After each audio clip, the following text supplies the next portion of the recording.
সারা দেশে যে একযোগে পরীক্ষা হচ্ছে, এক অভিন্ন প্রশ্নপত্রে দেশের মধ্যে আমার মনে হয় এটাই প্রথম।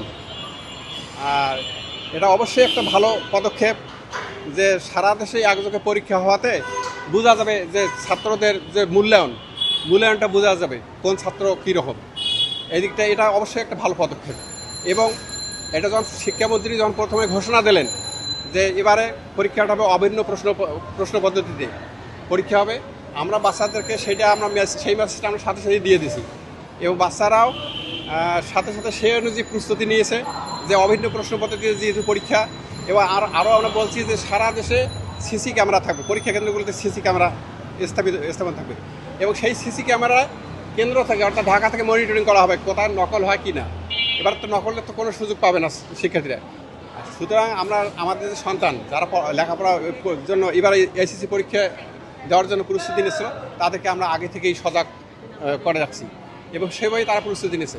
এটা অবশ্যই একটা খুব ভালো পদক্ষেপ। বসুন্ধরা ডায়াপেন্ট এখন আরও উন্নত। এই হট এয়ার থ্রো টপ শীত দ্রুত শোষণ করে সোনামণিকে দেয় কোমল অনুভূতি। শিক্ষামন্ত্রী বলছেন নকল পদ্ধতিতে তিনি কঠোর ব্যবস্থা নিতে আসলে ডাকাত এখনকার শিক্ষার্থীরা নকল করে কিনা? না, এটা হয়েছে কি শিক্ষামন্ত্রী আমরা এর আগেও দেখছি, এই শিক্ষামন্ত্রী যখন শিক্ষামন্ত্রী ছিলেন তখন দেখছি যে এদেশ থেকে তিনি নকলের মূলোৎপাটন করেছেন।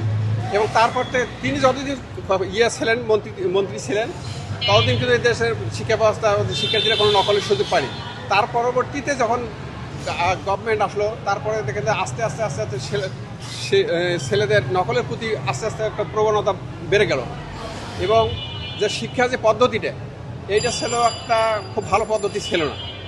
আর দীর্ঘদিন এই অবস্থাটা চলতে আমাদের শিক্ষা ব্যবস্থা এটা একটা বিপুল একটা ক্ষতির সম্মুখীন হয়েছিল।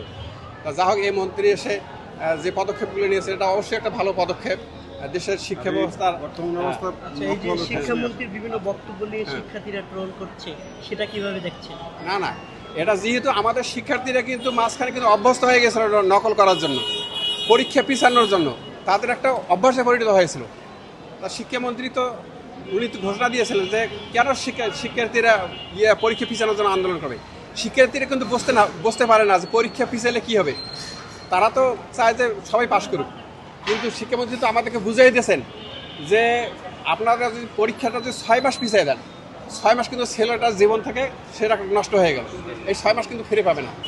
সুতরাং যে পরীক্ষা শিক্ষামন্ত্রী তখন বলছে আপনারা পরীক্ষা পিছানোর জন্য আন্দোলন করবেন না, আপনাদের ছেলেমেয়েরা যেন ভালো করে লেখাপড়া করে তাদের ফলাফল যেন ভালো হয়, আপনারা সেই দিকে আপনারা নজর দেন। আপনারা অভিভাবক হিসাবে এবারে শিক্ষামন্ত্রীর কার্যক্রমকে আপনারা কীভাবে দেখছেন? শিক্ষামন্ত্রী তো অবশ্যই এটা একটা তার ভালো পদক্ষেপ। আমরা আশা করব যে এবার থেকে শুরু হলো আস্তে আস্তে এটার শিক্ষা ব্যবস্থার উন্নতির দিকে ধাবিত হবে।